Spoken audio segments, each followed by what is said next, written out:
I just became the world record speedrunner for Postal 2's demo, in the most unofficial way possible. Here's how.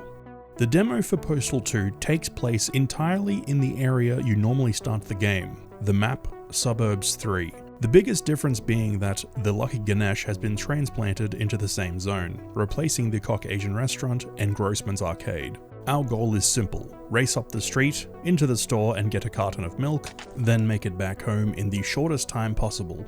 The Autosplitter starts from -10.33 seconds, which runs up during the introductory errand map sequence and hits 0 once play begins.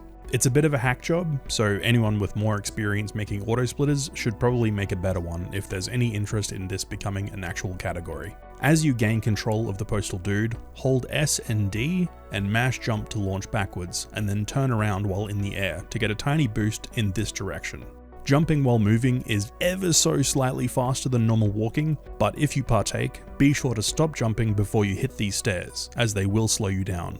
In this section, there is some reliance on good RNG. Running with Scissors Jeff spawns nearby, and what we're hoping for is for him to wander south towards us instead of north. If he is near the top of these stairs, as you are about to pass him by, unzip and launch a small pissy barrage to aggro him. This will cause him to start shooting you, the idea being to get hit as you're jumping, as it will boost you further forward.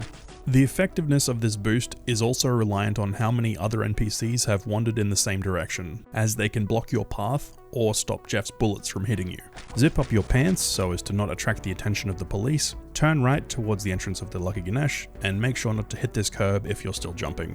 Once inside, I jump so I can see exactly where these two NPCs are to avoid bumping into them, though they are usually in about the same place every time.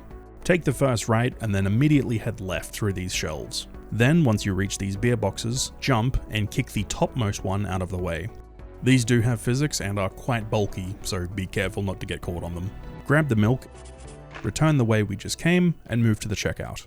Now for my favorite piece of tech. If you try to leave the store without paying for the milk, a shutter door pops up preventing you from leaving. So you either need to wait in line to buy it, burning precious seconds of time, or run through the back room, head upstairs and jump out of the window. In the any % speedrun of Postal 2, runners get around both of these options by making use of the auto unstuck feature. This works by jamming Postal Dude into the corner of these shelves, being unstuck, and then doing it a second time to be warped outside. The reason this works is because when you become stuck, the game checks for the nearest path node and moves you to it. As a failsafe, it then marks that node to not be used by the feature again.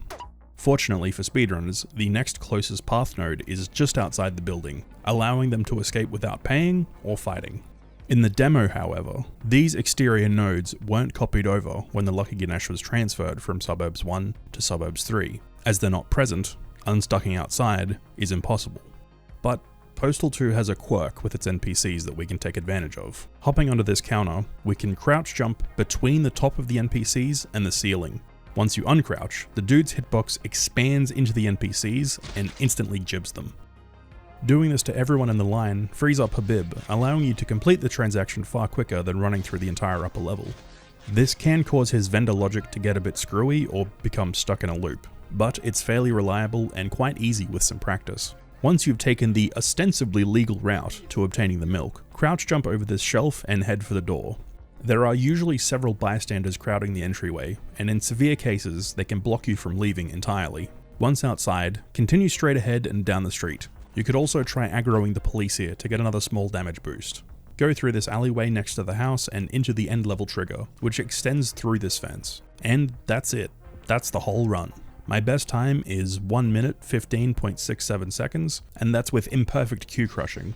It's possible to kill 2 of these guys at once if they're close enough together, and you can do it without leaving the counter, which means you wouldn't have to jump back onto it after each kill.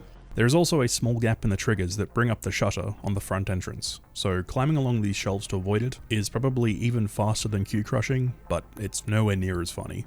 All in all, if every single bit of tech and movement was pulled off perfectly, I believe sub 110 would be achievable. There's likely other methods that could be applied to this run. I feel like I'm really only scratching the surface here. If you want the demo for yourself, I've linked it in the description below. I've also put a link to the live split, but I'm not recommending anyone actually use it because it's got issues. You'll need to reset it while in the menu after each run, for instance.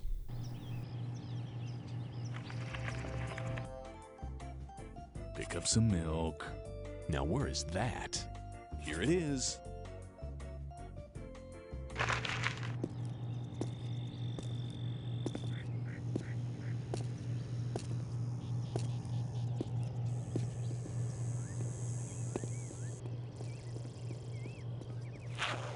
That's the ticket. Fuck.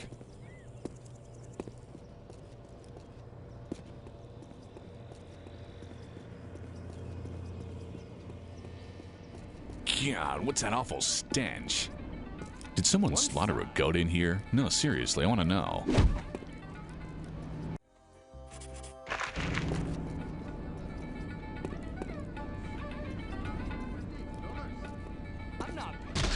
You're next, please.